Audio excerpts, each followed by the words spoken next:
Unió las facciones rivales existentes entre sus seguidores en un solo movimiento. El saludo, el uniforme y el himno, todos los adornos de un Estado fascista.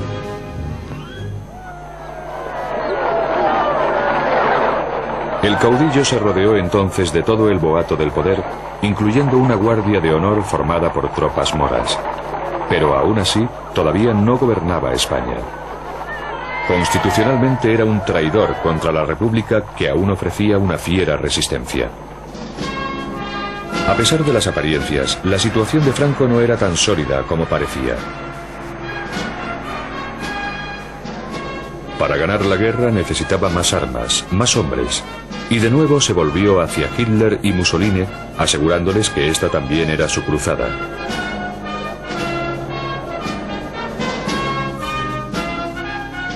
Para ejercer más presión aún, Franco reclutó incluso a su hija. Cuando un día me dijeron que tenía que enfrentarme con unas cámaras porque iban a sacar unos planos y que tenía que decir unas palabras. Oye, nena, ¿qué? ¿Quieres decirle algo a los niños alemanes? Bueno, no, pero ¿qué les digo? Lo que quieras. Pido a Dios que todos los niños del mundo no conozcan los sufrimientos y las tristezas que tienen los niños que aún están en poder de los enemigos de mi patria, a los que yo envío un beso fraternal. ¡Viva España!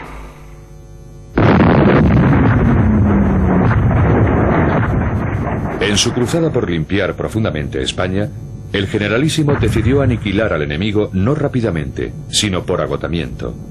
Al principio, su estrategia desconcertó a los alemanes e italianos, de cuyo apoyo tanto dependía. Pero estos pronto comprendieron la existencia de un propósito oculto.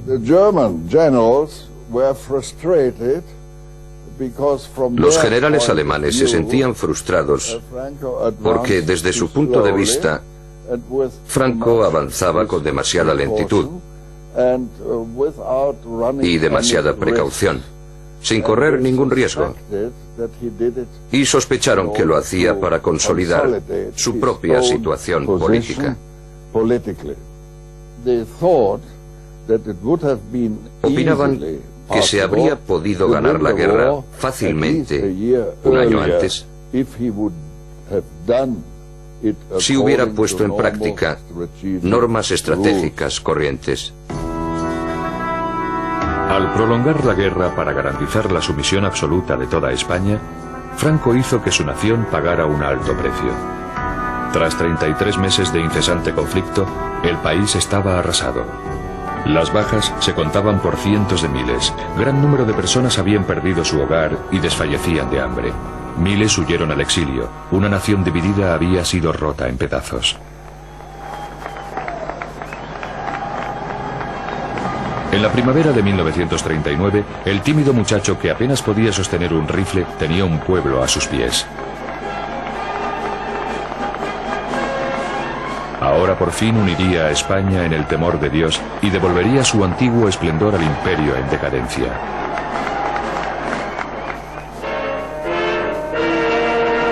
Unos meses más tarde, comenzaba el Reich de los 1000 años. Franco se quedó fascinado por la escala de la ambición de Hitler. Años después, cuando quiso ser considerado como uno de los grandes hombres de Estado de Europa, la verdad acerca de su ambiciosa actuación durante esta guerra fue cuidadosamente revisada para ocultar ciertas pruebas realmente bochornosas. Los seguidores de Franco se han esforzado mucho por convencer al mundo de que su hombre jugó un papel muy astuto durante la Segunda Guerra Mundial y de que, a pesar de las fuertes presiones para que se uniera al eje, se impuso con fuerza para mantener a España al margen de la guerra y de que en realidad no había sido más que un espectador patriótico de aquel gran cataclismo. No obstante, las pruebas que han salido a la luz desde entonces arrojan una gran interrogante sobre aquella benévola interpretación de lo que sucedió verdaderamente y sobre el propio protagonista, un hombre a quien le agradaba sentarse ante este escritorio flanqueado por dos fotografías enmarcadas, una de Benito Mussolini y la otra de Adolfo Hitler. Hoy en día, la mayoría de los españoles reconoce que Franco sentía cierta simpatía por Hitler, pero pocos saben que hubo mucho más. Dear Führer, at the moment when the German armies under your leadership are bringing the greatest battle in history to a victorious close, I would like to express to you my admiration and enthusiasm and that of my people. I do not need to assure you of how great is my satisfaction in rendering to you at all times services which you regard as most valuable. With the expression of my unchanging friendship and regard, General Franco. Detrás de aquellos halagos había un frío cálculo. En junio de 1940, mientras los panzers alemanes bombardeaban Europa, el caudillo pensó en hacer realidad sus propios sueños imperiales siguiendo la estela de las conquistas nazis. Estando Francia ocupada y Gran Bretaña con muchas posibilidades de caer pronto bajo el yugo, Hitler tendría pronto Europa en sus manos. Al menos eso le parecía a Franco. A finales del verano de 1940, Franco envió a su cuñado, Serrano Suñer, a Berlín como enviado personal.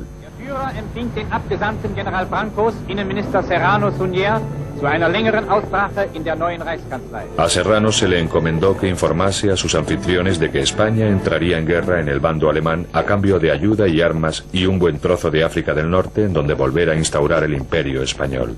A los alemanes no les impresionó la oferta, como descubrió el enviado de Franco en un humillante encuentro con el ministro de Asuntos Exteriores nazi.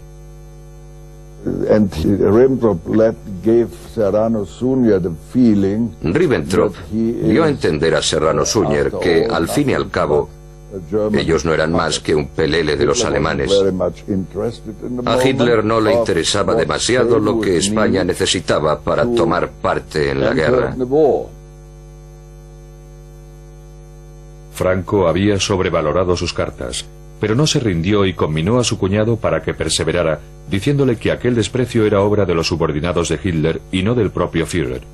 Serrano pronunció entonces un discurso grabado por los alemanes, pero suprimido más adelante por los españoles.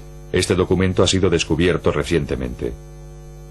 España falangista de Franco trae al Führer del pueblo alemán su cariño y su amistad y su lealtad de ayer, de hoy y de siempre. Unas semanas después, Hitler cruzaba Francia. Su destino final, la frontera española para conocer personalmente al caudillo. El rumbo de la guerra había dado un giro. Si lograba asegurar un pacto con Franco, España podría ser útil al eje a la hora de someter a Gran Bretaña.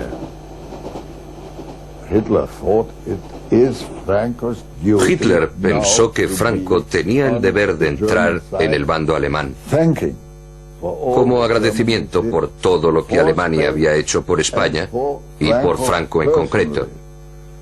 Actualmente en España se piensa que Franco acudió a la cita con Hitler totalmente decidido a pedir lo imposible para de esa forma mantener a España al margen de la guerra. Las pruebas demuestran lo contrario. Acompañado por su cuñado, Franco partió de San Sebastián hacia su fatal encuentro en Hendaya, a solo 25 kilómetros de la frontera francesa.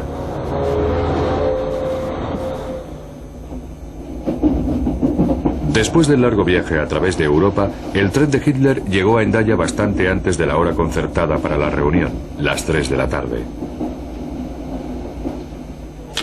El tren de Franco se retrasó, pero no fue, como afirman sus seguidores, un plan pensado para debilitar a Hitler. Todo lo contrario. Y salimos con mucho tiempo para llegar antes de la hora convenida y estar esperando un poquito.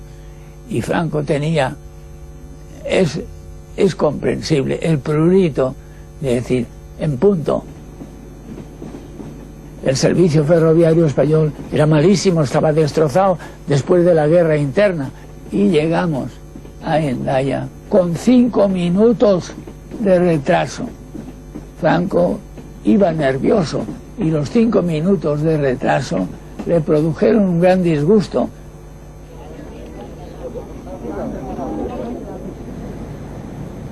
Franco, en lugar del retraso de la elección, lo que hizo es que Hitler le dio la mano y Franco le cogió a Hitler su mano con las dos suyas para ser más afectuoso todavía.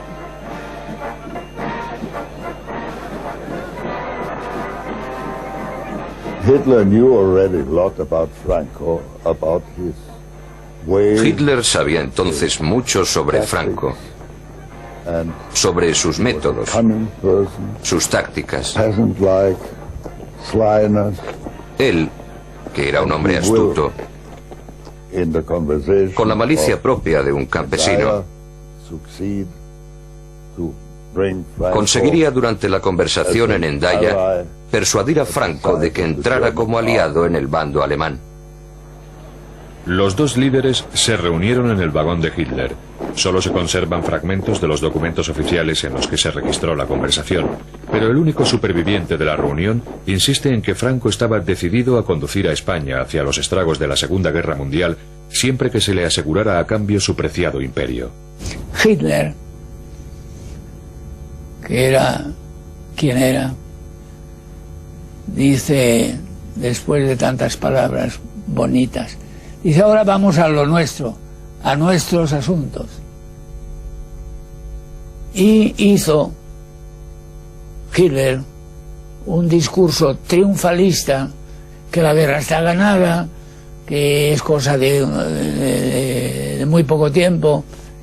Entonces ya Franco empieza a decirle: pues muy bien, perfectamente, ahora yo entraré en la guerra con usted si usted me concede para España todo esto: Marruecos francés, Oranjado y territorios hasta Inia. Y mientras Franco se está cansando hora y media explicándole lo de los protectorados, Hitler sabe lo que hacía: bostezaba.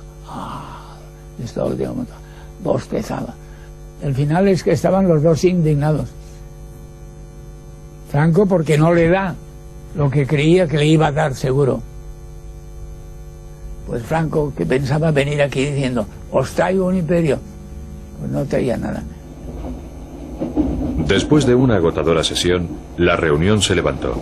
Incapaz de pagar el precio exigido por Franco sin poner en peligro otras prioridades, Hitler regresó a Berlín.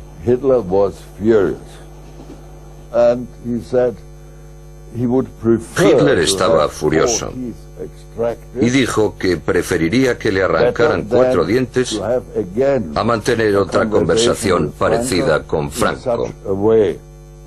Si el propósito de Franco hubiera sido realmente evitar que España entrara en guerra, lo normal sería que hubiera salido encantado de la reunión, pero no fue así. Y en cambio Franco, nos metemos ya en nuestro tren y estaba indignado, viendo estos tíos, son repugnantes, lo quieren todo y no dan nada, esto es intolerable y tal. Según la leyenda, fue en Hendaya en donde Franco detuvo el avance de Hitler y ordenó al Führer que volviera a hacer las maletas. Sin embargo, lo que ocurrió realmente fue que Franco recibió una lección un tanto brutal sobre la realidad del poder. Su sueño, del que el renacimiento del Imperio Español se llevara a cabo por cortesía del Tercer Reich, no solo fue despreciado, sino expuesto como una fantasía ingenua. En cuanto al exhausto Hitler, al día siguiente estampó su firma en un documento secreto por el que comprometía a España en el tratado entre nazis y fascistas, que él pensaba que lo conduciría pronto a la victoria sobre Gran Bretaña. Cuando empezó a hacerse evidente que la victoria nazi se iba a posponer indefinidamente, Franco tuvo la cautela de retomar sus relaciones con los aliados, manteniendo una estricta neutralidad.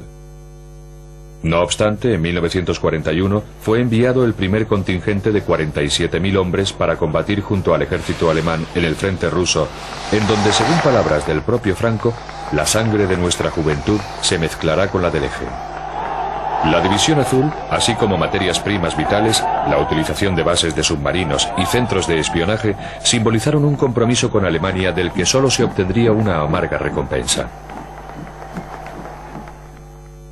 En 1945, tras la desaparición de los otros dos dictadores, Franco se encontraba aislado y aparecía ante los ojos del mundo entero como un indeseable fascista.